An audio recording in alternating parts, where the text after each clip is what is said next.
보다 얼마나 높은 위치에 있는지 자랑했습니다. 그리고 덧붙였습니다. 그런데 그게 다가 아니야. 에스더 왕비께서 준비한 잔치에 왕과 동반으로 초대된 사람이 나 말고 더 있겠어? 그리고 왕비께서 내일도 왕과 함께 오라고 초대하셨어. 자, 어떠신가요? 하만은 자신이 왕이 나를 높여줬다는 것에 대해서 상당히 기뻐 들떠 있습니다. 혼자 그 기쁨을 누리는 것이 아니라 모든 사람에게 자랑을 합니다. 교만할 정도로 자랑하며, 야, 누가 나보다 더 높은 사람이 있겠어? 내가 초대됐어. 오늘만 아니라 내일도 또 오래. 왕비가 날 오래. 그러면서 사람들에게 떠벌립니다. 그뿐만이 아닙니다. 6장 6절에도 이런 기록이 있습니다. 6장 6절 말씀을 다시 한번 보여주시죠. 에스더 6장 6절 말씀 같이 읽겠습니다. 시작. 하만이 들어서자 왕이 그에게 물었습니다. 왕이 영예를 주려고 하는 사람이 있는데,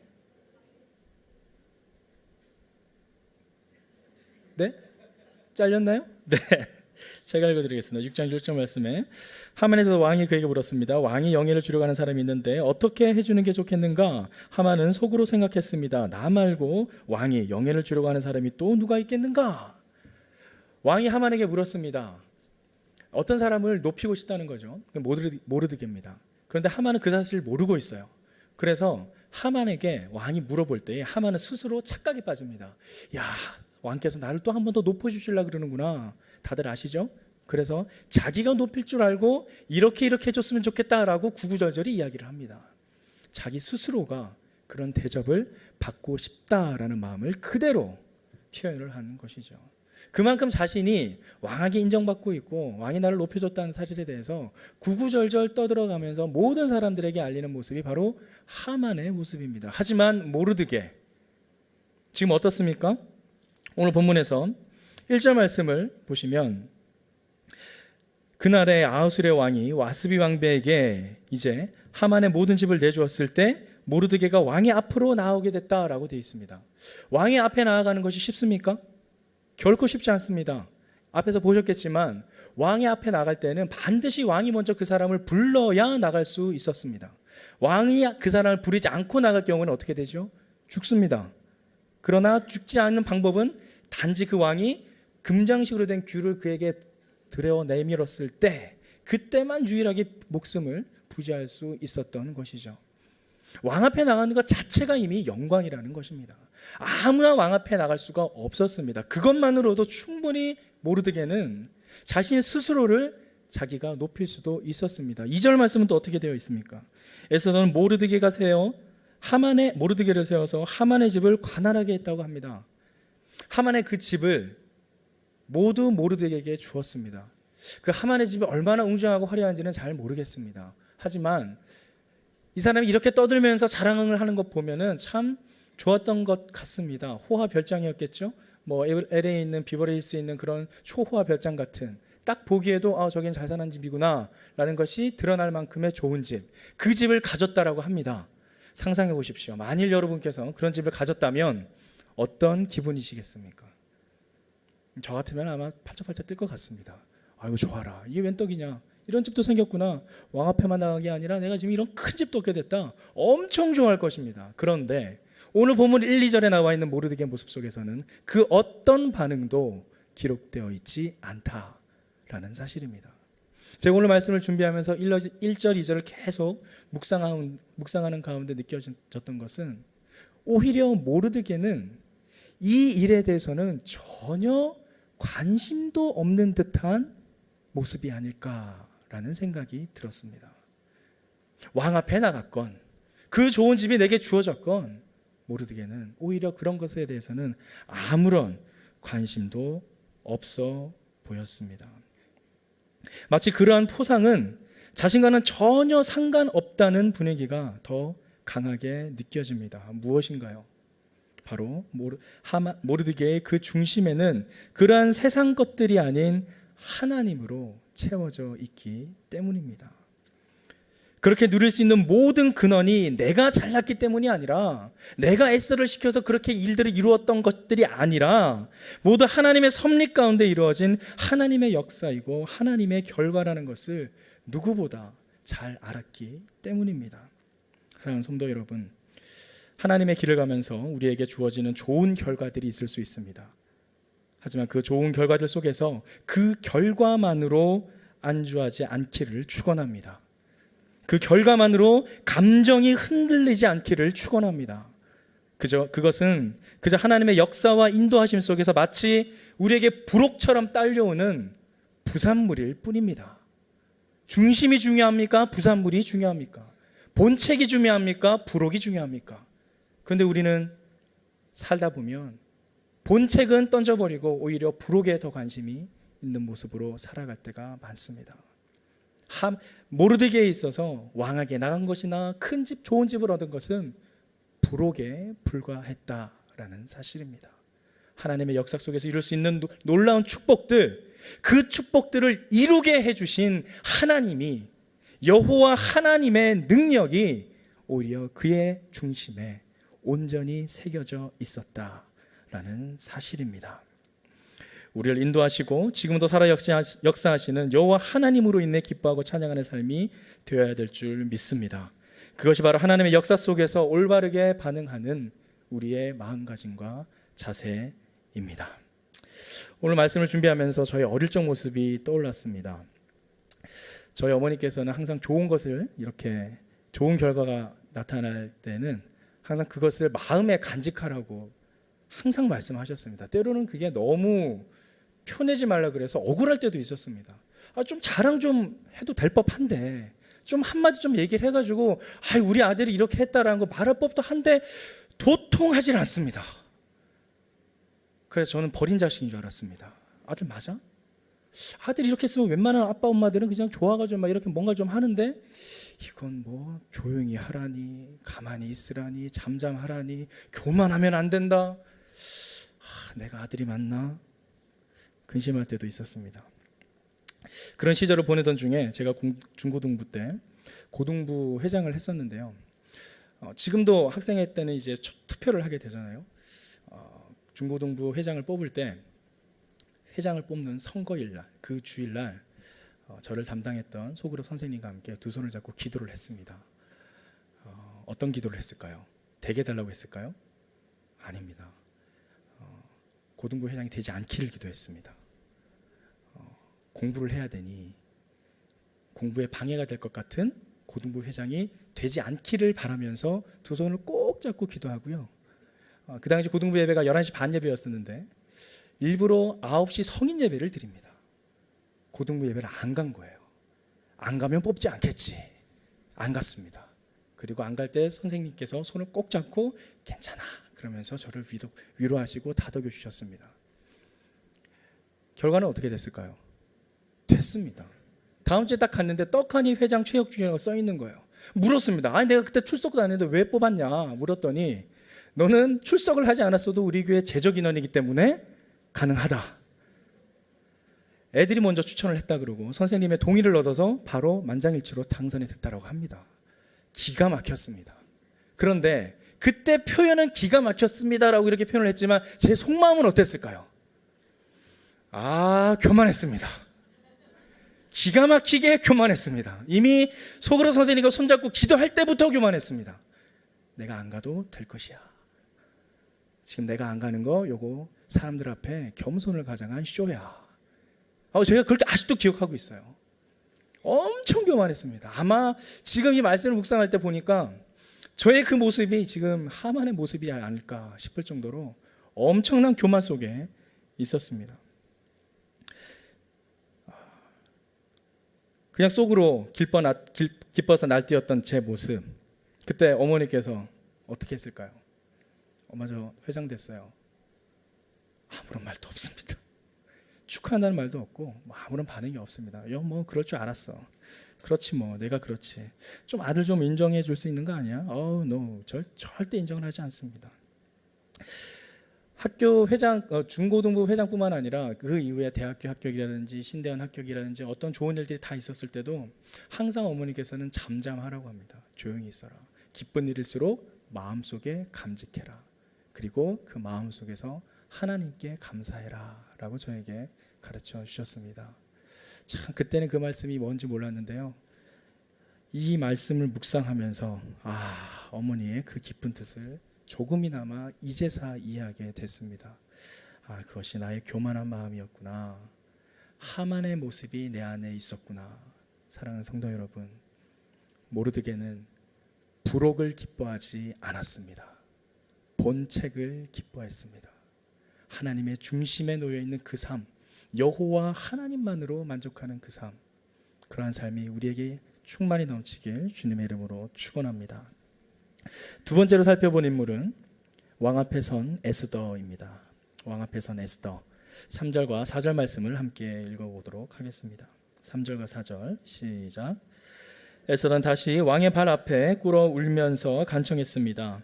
왕에게 아각 사람 하만이 유다 사람들을 미워해 꾸민 그 악한 계획을 취소해달라고 빌었습니다.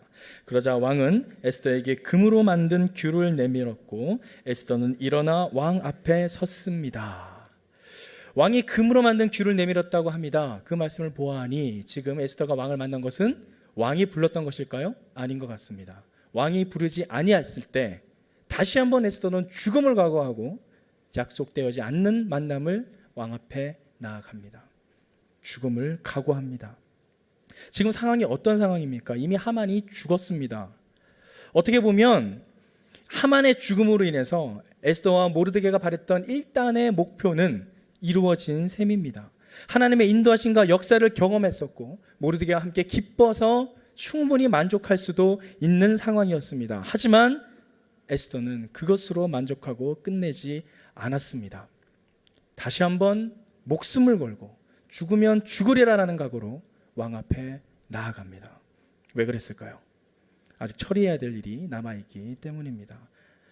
하만은 죽었지만 그것으로 끝이 아니라는 것입니다. 왜냐하면 이미 하만에 의해서 작성된 유다 사람들을 다 죽이라는, 다 말살시키라는 그 칙령이 유효하기 때문입니다. 이미 모든 지방에 곳곳에 뿌려져 있었고 그것이 실행될 날만을 기다리고 있었습니다. 민족의 대적 하만은 죽었지만 여전히 그 악의 영향력은 남아 있었습니다. 그런데 에스더가 왕 앞에 담대히 나아가 이야기하는 이 계획은 아주 치밀합니다. 그 계획의 치밀함이 그의 언어 속에 나타나 있는데요. 5절 말씀을 함께 읽도록 하겠습니다. 5절 말씀입니다. 시작. 에스더가 말했습니다. 만일 왕께서 좋게 여기신다면, 만일 왕께서 제게 은총을 베푸시고 이것을 옳게 생각하신다면, 만일 저에게 좋게 여기신다면 아각 사람 함므다다의 아들 하만이 왕의 모든 통치구역 안에서 유다 사람들을 죽이려는 음모로 쓴 칙령을 취소해 주시기 바랍니다. 제가 좀 강조를 해서 읽었지만 어떤 단어가 계속 반복되고 있습니까? 만일, 만일, 만일. 목숨을 걸고 당당하게 왕 앞에 나갔습니다.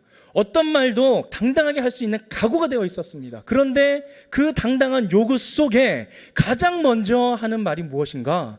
만일, 만일, 만일. 계속해서 지금 에스더는 누구의 입장을 먼저 배려하고 있죠? 왕의 입장입니다.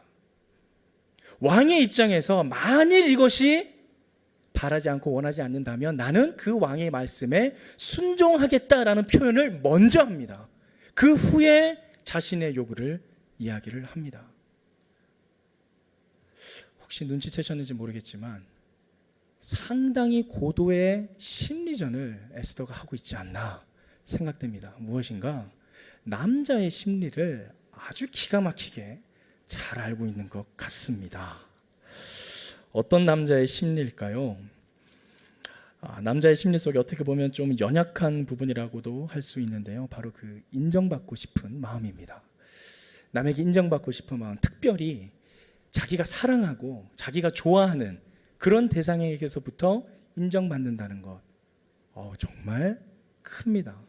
남자에게 있어서는 그 인정이 곧 존경과 연결이 되고 그 존경이 자신의 자아 정체성까지 연결이 됩니다. 웃기죠? 남성분들은 어느 정도 동의를 하실 건데, 안 하시는 것처럼 이렇게 당당하게 앉아 계시는 것 같습니다. 이렇게 남자의 심리를 통해서 마음을 얻는 에스더의 모습이 이전에도 사실 한 번 더 등장을 합니다. 사실 우리가 읽은 번역본에는 나타나 있지 않습니다. 우리가 읽은 우리말 성경이나 개역개정에 나타나 있지 않은데요. 천주교에서 읽는 성경이라는 성경이 있습니다. 이게 천주교 성경입니다. 제가 신대원 다닐 때 박동윤 목사님과 함께 그 구약학을 들으면서 목사님께서 우리 성경뿐만 아니라 다른 번역된 성경들 여러 가지 성경들을 읽게 했습니다. 그 읽은 것 중에 이 천주교 성경 속에 에스더가 기록되어 있습니다. 그 에스더가 에스테르기라고 해서 기록되어 있는데 그 에스테르기에 바로 이 장면이 기록되어 있습니다. 왕에게 에스더가 나아갔던 장면 기억하시나요? 왕에게 간청을 하기 위해서 뜰 앞에 서성일 때 왕이 그 모습을 보고 아름답다라고 생각했던 그 장면, 바로 그 장면을 이 천주교 성경에서는 어떻게 묘사하고 있는지 한번 읽어드리겠습니다. 잘 들어보시기 바랍니다. 조금 길긴 한데 잘 들어보십시오. 사흘째 되는 날 기도를 마친 에스테르는 기도복을 벗고 화려한 옷을 입었다. 그는 호화롭게 차려입고서 모든 것을 보시는 구원자 하나님께 간청한 뒤 두 시녀를 데리고 나섰다. 그리고 기운이 없는 듯 한 시녀에게 몸을 기대자 다른 시녀가 그의 옷자락을 받쳐들고 뒤를 따랐다. 좀 이렇게 연약한 듯 걸었다는 얘기죠. 홍조를 띤 에스테르는 지극히 아름다웠다. 그의 얼굴은 사랑받는 여인처럼 화사했지만 마음은 두려움으로 조여들었다. 에스테르는 문들을 모두 지나서 임금 앞에 섰다. 임금은 온통 금과 보석으로 번쩍이는 어이로 성장하고 자기 왕국의 왕자에 앉아 있었는데 그는 보기에도 두려운 모습이었다. 그가 영광으로 빛나는 얼굴을 들고 지극히 노여운 눈으로 쳐다보자 왕비는 에스테르는 실신하여 쓰러지면서 창백한 얼굴로 앞서가는 시녀의 머리에 몸을 기대었다. 그때 하나님께서 임금의 영을 부드럽게 바꿔 놓으시자 왕은 깜짝 놀라 왕자에서 벌떡 일어나 왕비가 정신을 차릴 때까지 그를 팔레 안았다. 그러고서는 다정한 말로 위로하며 말하였다. 에스테르, 웬일이요? 나는 당신의 오라비요. 안심하시오. 당신은 죽지 않을 것이요. 자, 분위기가 생각이 되나요? 물론 이것이 사실인지는 아닌지는 모르겠습니다. 어쨌든 천주교에서 기록된 성경 이 번역본에는 이 에스더가 왕 앞에 나아갔을 때 우리말 개역 개정 번역에 기록된 것처럼 그냥 왕이 봤을 때 사랑스러웠다는 것이 아니라 그 장면이 좀 더 자세하게 묘사되어 있습니다. 어떤 모습이죠? 연약하고 뭔가 가냘프고 도와주지 않으면 곧 쓰러져 넘어질 것 같은 그런 모습. 그 모습에 왕이 다가가 바치면서 에스테르 무엇이든 말하시오. 무엇을 자극했나요? 남성이 부성애를 자극했습니다. 뭔가를 도와줘야 되겠다는 그 마음을 자극했습니다. 에스더가 그런 심의전을 일부러 썼는지는 잘 모르겠으나 그는 어쨌든 하나님의 일을 앞서 시행할 때에 치밀하게 계획을 세워 남성의 그런 심리까지도 고려하였다라는 사실입니다. 사실 에스더뿐만이 아니라 이러한 심리를 이용해서 남성의 이런 연약한 심리를 통해 자기가 원하는 것을 얻는 장면이 또 있습니다. 느헤미야 2장 4절에서 6절 말씀을 한번 보여주시죠.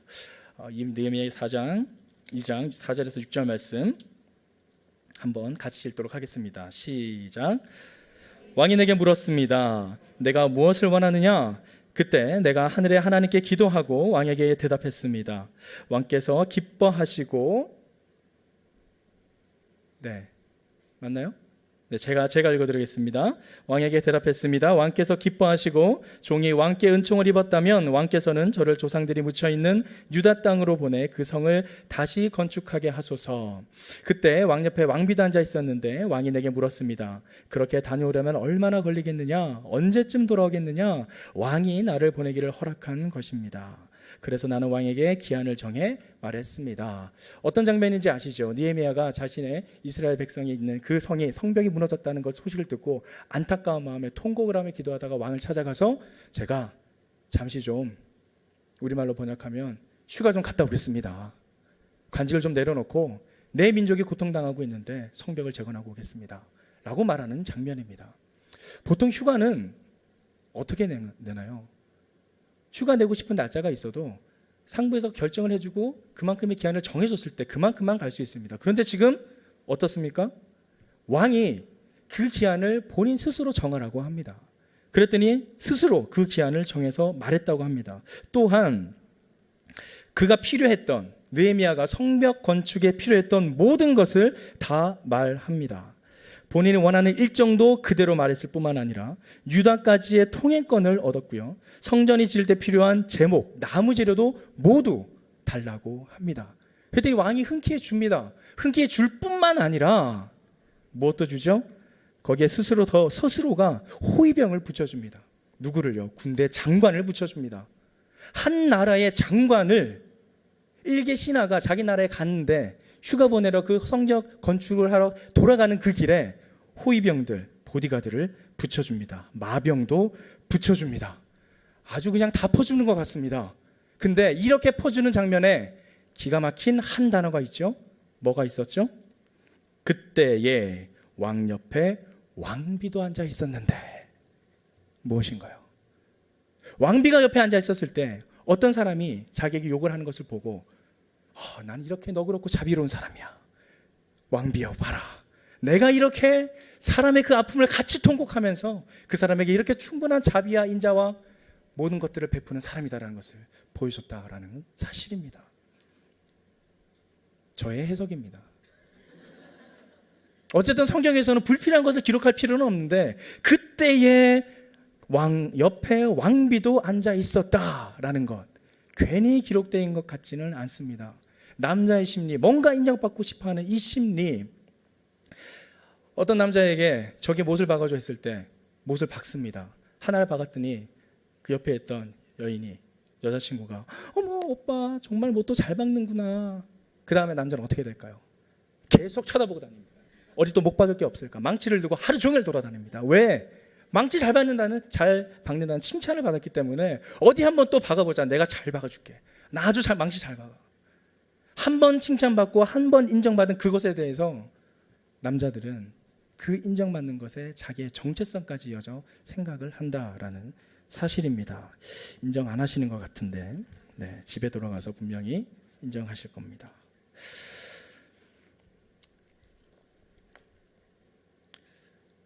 제가 말씀드리는 요지는 그러한 남성의 심리까지도 철저히 계산해서 치밀하게 계획하여 자신의 요구를 끝까지 관철하는 에스더의 모습입니다. 하만이 죽었다고 해서 원수를 갚았다고 그 기쁨에 들뜨지 않았습니다. 그것만으로 도취되어서 그 감정에 취하지 않았다라는 것입니다. 승리에 도취되지 않았다라는 사실입니다. 그 후에 해야 할 일, 그 후에 반드시 이루어야 할 일에 대해서 그것을 처리하기 위해 치밀하게 계획했습니다. 사랑하는 성도 여러분, 하나님의 온전한 뜻이 이루어질 때까지 우리는 방심하면 안 됩니다. 늘 깨어 있어야 합니다. 에스더처럼 이렇게까지 치밀하게 계획하지는 않더라도 하나님의 역사 속에서 일어나는 놀라운 기적과도 같은 그런 일들을 경험할 때 그저 우리의 감정에 치우쳐서 그냥 기쁨에 들떠서 하나님의 뜻을 벗어나게 된다면, 내 감정에 되취된다면 안 된다라는 것입니다. 늘 깨어 있어야 합니다. 왜냐하면 우리는 하나님의 완전한 뜻이 그 끝이 어디인지, 그 마지막이 무엇인지를 아무도 모르기 때문입니다. 에베소서 6장 18절 말씀을 함께 읽도록 하겠습니다. 에베소서 6장 18절 말씀입니다. 함께 읽겠습니다. 시작. 모든 기도와 간구로 항상 성령 안에서 기도하고 이를 위해 늘 깨어서 모든 일에 인내하며 성도를 위해 간구하십시오. 모든 일에 항상 깨어 있으라. 에스더는 항상 깨어 있었습니다. 단순한 하나의 목적이 이루어졌다고 해서 승리에 만족하고 기쁨에 취하지 않았습니다. 항상 그 중심에 여호와 하나님을 놓지 않았던 것입니다. 어렵고 힘든 시기에 우리는 더욱 기도하고 깨어 있을 수 있습니다. 하지만 좋은 일이나 좋은 결과 앞에서는 깨어 있기란 쉽지 않습니다. 금세 자신의 감정에 도취되기 때문이죠. 하나님의 은혜와 역사 속에 살아가는 우리들은 어떠한 상황 속에서도 깨어 있어야 될 줄 믿습니다. 저는 차세대를 담당하고 있고 고등부를 섬기고 있습니다. 현재 고등부와 영아부를 담당하고 있는데요. 오늘 사실은 중고등부 수련회가 금요일부터 시작이 됐습니다. 그래서 금요일, 토요일, 주일 그리고 내일까지 이어집니다. 그리고 오늘 저녁 집회가 이제 가장 하이라이트죠. 그래서 이 설교를 마치고 저는 또 바로 다시 부산으로 내려갑니다. 마산과 창원과 진해, 부산 이 4개 지역을 가는데 도대체 뭘 하길래 거기까지 갔을까요? 이번 수련의 컨셉이 성지순례입니다. 아이들이 믿음의 선배들의 발자취를 따라가는 것입니다. 주기철 목사님의 그 발자취, 진해 웅천교회에서 시작한 그 교회에서 마산 무악산 무악교회를 거쳐서 다시 부산에 있는 초량교회까지 이어지는 주기철 목사님의 그 발자취와 데이비슨 선교사님을 통해 부산 지역에 전파된 그리스도의 복음, 또한 남포동에 기가 막히게 세워져 있는 선교사님들의 그 비석, 그런 것들을 하나하나 찾아가 보면서 아이들이 우리의 믿음의 선배들이 이러한 길을 걸었구나라는 것을 돌아보고, 낮에는 그렇게 성지순례를 하고 밤에는 예배를 드리는 집회, 그런 수련을 지금 진행하고 있는데요. 어제 무악산에 다녀왔습니다. 무악산에 올라가서 주기철 목사님께서 평소 매주 김요일마다 올라가서 기도했던 그 십자바위라는 곳이 있는데, 그 십자바위에 가서 아이들이 손을 들고 기도하고 함께 기도하는 시간을 가졌습니다. 그런데 하필 어제 우리가 올라갔던 그 시간이 11시에서 4시 사이였습니다. 조별로 움직였어요. 한 팀은 2개의 포스트가 있었는데 한 팀은 무악산을 가고 있는 거고 한 팀은 진해에 있는 주기철 기념관을 가는 겁니다. 그래서 이 두 포스트를 다 지나는 겁니다. 어디를 가든지 순서는 상관없습니다. 그래서 아이들이 적정히 이렇게 어떻게 배분이 됐는지, 어떤 팀은 주기철 기념관을 먼저 가고 어떤 팀은 산을 먼저 올라왔어요. 산을 먼저 올라간 팀이 있었기 때문에 저와 또 고등부를 섬기는 총무님께서 한 가지 아이디어를 냈습니다. 아이들이 힘들게 이 더운 날씨에 산에 올라왔으니까 먼저 올라가서 뭘 했을까요? 얼음물을 나눠주자라는 아이디어를 냈습니다. 아이디어는 좋은데 그 물을 누가 다 저를 쳐다보는 겁니다. 어떻게 했을까요? 메고 올라갔습니다. 답서도 갔다 왔었고 한번 올라갔던 길이기 때문에 자신만만하게 그러면 총무님하고 저와 같이 가시죠. 그래서 총무님 한 50개 들고요, 제가 한 25개 들고 이렇게 배낭에 메고 올라갔습니다. 제가 50개 멜라 그랬는데 굳이 안 되겠다고 그냥 그것만 메시라고 그래가지고 저는 25개 500ml 물 깡깡 올려가지고 25개니까 아까 계산하니까 12.5kg 그 정도 나왔습니다. 총무님은 한 50kg, 20kg, 25kg 그 정도 들고 올라갔습니다. 당당하게 올라갔습니다. 그런데 사실 이 수련을 기획하면서 저와 또 같이 준비하는 중등부 목사님과 선생님들이 상당히 기대에 들떠 있었습니다. 왜냐하면 이때까지의 모든 중고등부 수련회는 집회 같은 수련회, 그러니까 실내에서 프로그램하고 하는 그런 수련회 아니면 봉사활동하는 아울리치, 이 두 가지 틀밖에 없었어요. 그런데 이번에 이런 아울리치도 아니고 집회만 하는 것도 아닌 뭔가 아이들이 직접 꾸려나가면서 조별로 자기들이 개척해서 버스도 타야 되고 먹을 것도 찾아야 되고 그러한 것들 처음 있는 거라, 이거 진짜 우리가 파워웨이브 역사상 역사를 쓴다, 그런 마음에 정말 기대와 설레임이 컸습니다. 들떠 있었죠. 아주 들뜬 마음에 우리는 신이 났습니다. 선생님들까지는. 간절히 기도했던 것은 우리의 그러한 기대감과 설레임들이 우리 학생들에게까지 전해지기를 계속 기대했던 터였습니다. 그런 기대한 가운데, 그런 들뜸 가운데 시작했던 첫날 무악산 등정. 그래, 가자.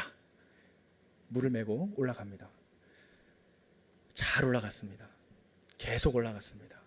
원래 정상적인 등반 코스였다면 20분 만에 도착했어야 됐습니다. 30분이 지났는데도 계속 총무님과 저는 올라갔습니다. 총무님이 물어봅니다. 목사님, 이 길 맞아요? 갑시다. 40분이 넘었습니다. 50분이 넘었습니다. 제가 딱 봐도 안 왔던 길을 제가 올라가고 있었습니다. 그때부터 걱정되기 시작했습니다. 이런 내가 가자고 그랬는데 지금 총무님 저거 50kg짜리 25kg짜리 저 물을 갖다가 들고 있는데 여기서 다시 내려가자고? 어떡하지? 고민되기 시작합니다. 그때 계속해서 카톡이 옵니다. 다른 조들이 이미 출발한 조가 산을 올라갔다 그러고 산에서 어디로 갈지를 몰라서 물어보는 전화들입니다. 우리도 모르는데 지금 어떻게 그런 길을 알려줘 줍니까?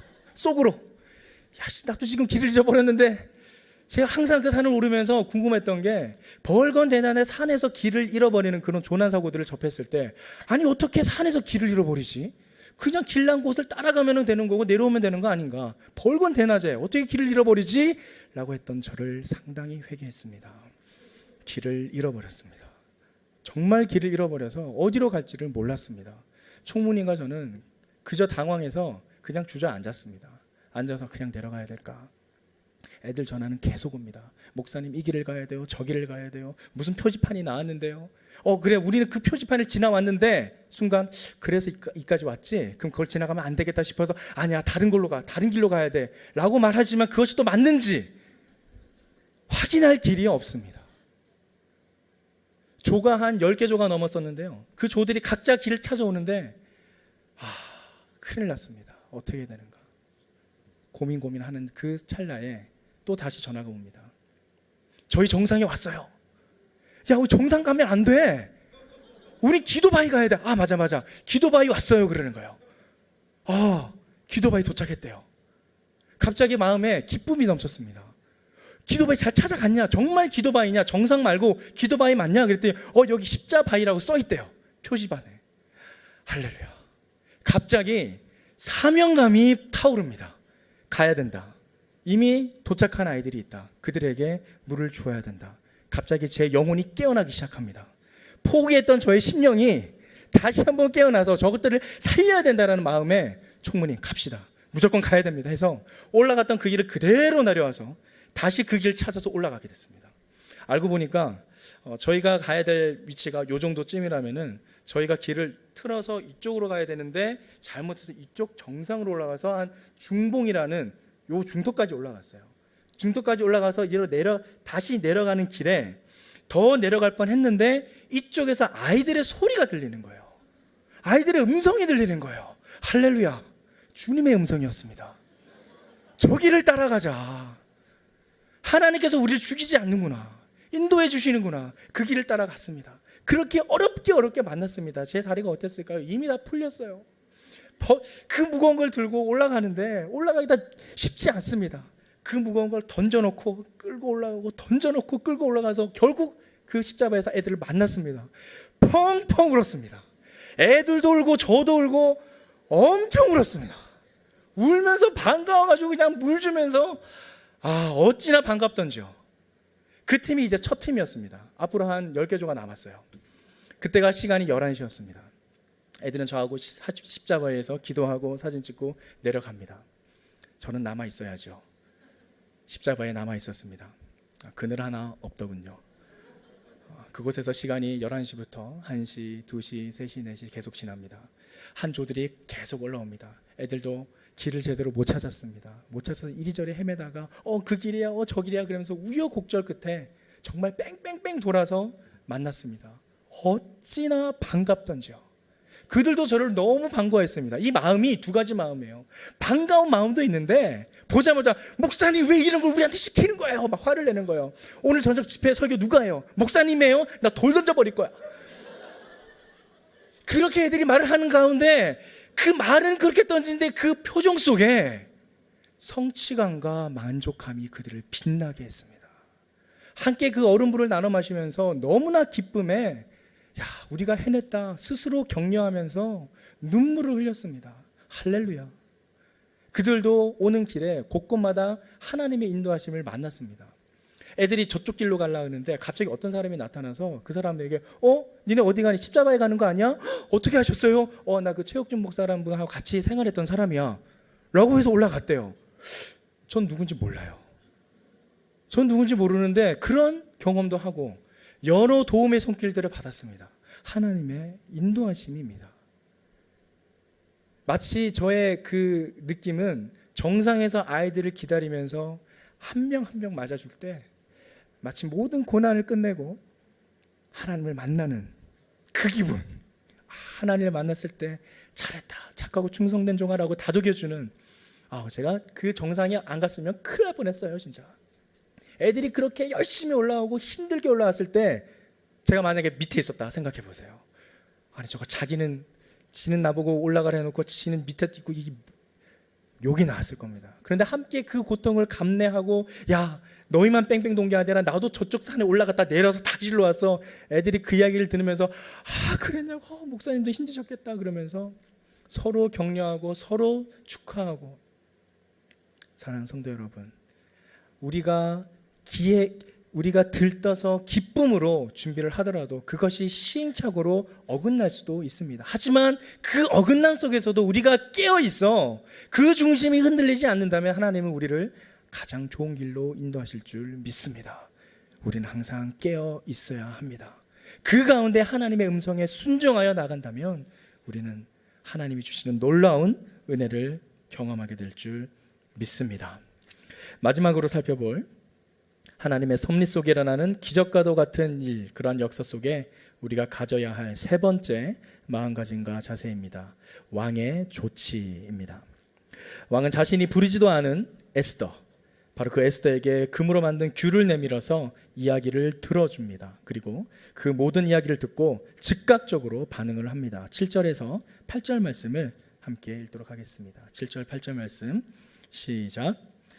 아하수에로 왕이 에스더 왕비와 유다 사람 모르드게에게 대답했습니다. 하만이 유다 사람들을 공격했으므로 내가 그의 집을 에스더에게 주고 그를 나무에 매단 것이요. 그러니 이제 당신 보기에 가장 좋은 대로 왕의 이름으로 유다 사람들을 위해 다른 칙령을 써서 왕의 인장 반지를 찍으시오. 어떤 문서도 왕의 이름을 쓰고 그 반지로 도장을 찍지 않은 것은 효력이 없으니 말이요. 악을 대하는 왕의 태도입니다.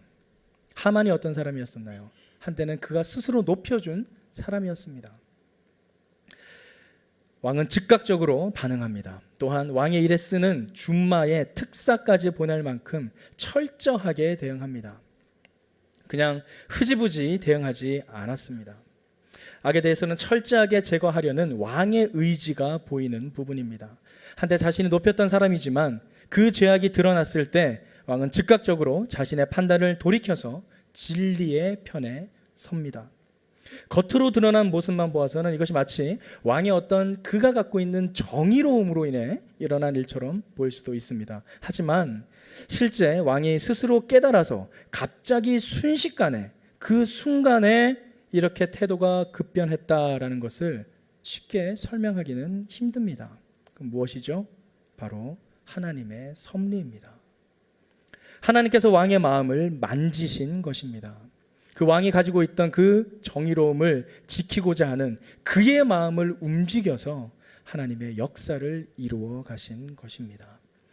하나님께서 왕의 마음을 그렇게 만지고 또한 왕이 스스로 한 일이 아닌 하나님의 역사임을 나타내신 것입니다. 잠언 4장 23절 말씀을 함께 읽겠습니다. 시작. 무엇보다도 내 마음을 지켜라. 내 마음에서 생명의 샘이 흘러나오기 때문입니다. 왕은 바로 그 마음을 지켰습니다. 불의 앞에서 흔들리지 않았습니다. 그리고 그러한 왕의 마음을 하나님께서는 만지시고 악 앞에서 단호하게 대처하게 하십니다. 악을 대하는 우리의 모습은 어떤지 돌아봅니다. 하나님의 은혜가 계속 이어지고 있는 상황 속에서 어떤 잘못한 일이 일어났을 때 여러분 어떠신가요? 좋은 게 좋은 거지. 덮고 가자. 그냥 가자. 괜히 그거 말해서 긁어부숴놓을 할 필요가 뭐가 있니? 그냥 지금 좋잖아. 야, 지금 분위기 좋잖아. 그냥 가자. 그렇게 넘어가곤 있지 않으신가요? 죄 앞에서 즉각적으로 돌아오시나요? 하나님의 역사하심이 이어져 가고 있습니다. 모든 것이 좋습니다. 하지만 하나가 좋지 않을 때 유야무야 넘어가는지 성경에서는 이 악에 대해서 단호하게 선포합니다. 잠언 8장 13절 말씀을 함께 읽겠습니다. 시작. 여호와를 경외하는 것은 악을 미워하는 것이다. 나는 교만함과 거만함, 악한 행실과 센 입을 싫어한다. 여호와를 경외하는 것은 악을 미워하는 것이라. 여호와를 경외하십니까? 진정 여호와를 경외하십니까? 정말 여호와를 경외하신다면 악을 미워합니다. 악을 멀리합니다. 악을 떠납니다. 악과 타협하지 않습니다. 악에게 자리를 내어주지 않습니다. 악에게 틈을 보이지 않습니다. 그것이 여호와를 경외하는 자의 악을 대하는 자세입니다. 왕은 아하수에로 왕은 여호와 하나님을 경외하는 자는 아니었습니다. 그런 자도 자신의 마음을 지켜서 하나님께서 사용하는 도구로 쓰임을 받았습니다. 하물며 우리 믿는 사람들은 어떠해야겠습니까? 악과 악수를 하시겠습니까? 악과 손을 잡고 함께 여호와를 경외하시겠습니까? 결코 그럴 수 없습니다. 우리는 더욱 마음을 지켜 하나님께서 우리를 사용할 수 있도록 우리의 삶을 내어드려야 할 줄 믿습니다. 말씀을 정리하겠습니다. 에스더서에는 하나님이란 단어는 없지만 온통 하나님의 섭리들로 가득 차 있습니다. 그리고 그 하나님의 섭리가 역사하는 중에 모르드게와 에스더는 항상 깨어 있었습니다. 당장의 눈앞의 결과에 일희일비하지 않았다라는 사실입니다. 자신의 감정에 도취되지 않았습니다. 일순간의 기쁨에 취하지 않았습니다. 그 어떤 상황 속에서도 흔들리지 않고 그 마음을 지켰습니다. 그리고 그 마음의 중심에 여호와 하나님을 놓지 않았습니다.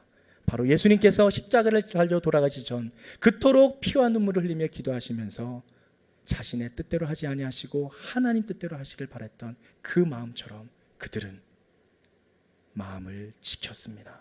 사랑하는 성도 여러분, 지금 우리가 이렇게 숨을 쉬고 살아가는 것도 하나님의 섭리입니다. 자유롭게 걸으며 예배당에 나와서 예배하며 성도와 교제를 나누는 것조차도 사실 은혜입니다. 우리는 늘 하나님의 섭리 안에 살아갑니다. 우리가 깨닫지 못할 뿐 하나님의 인도하심은 늘 우리를 이끌고 늘 우리를 인도하고 계십니다. 그러니 우리는 항상 깨어 있어야 합니다. 항상 깨어서 우리의 마음을 지켜야 합니다. 세상이 주는 순간의 기쁨과 만족에 감정이 요동되지 아니하고 그 부록들을 기뻐하지 아니하고 늘 깨어서 마음의 중심에 여호와 하나님만을 의지하며 따라가는 저와 여러분의 삶이 되길 주님의 이름으로 축원합니다. 함께 기도하겠습니다.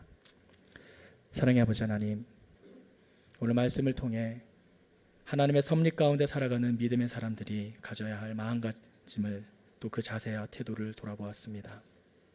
어떠한 상황 속에서도 흔들리지 않는 우리의 마음을 지킬 수 있도록 용기와 담대함을 허락하여 주시옵소서.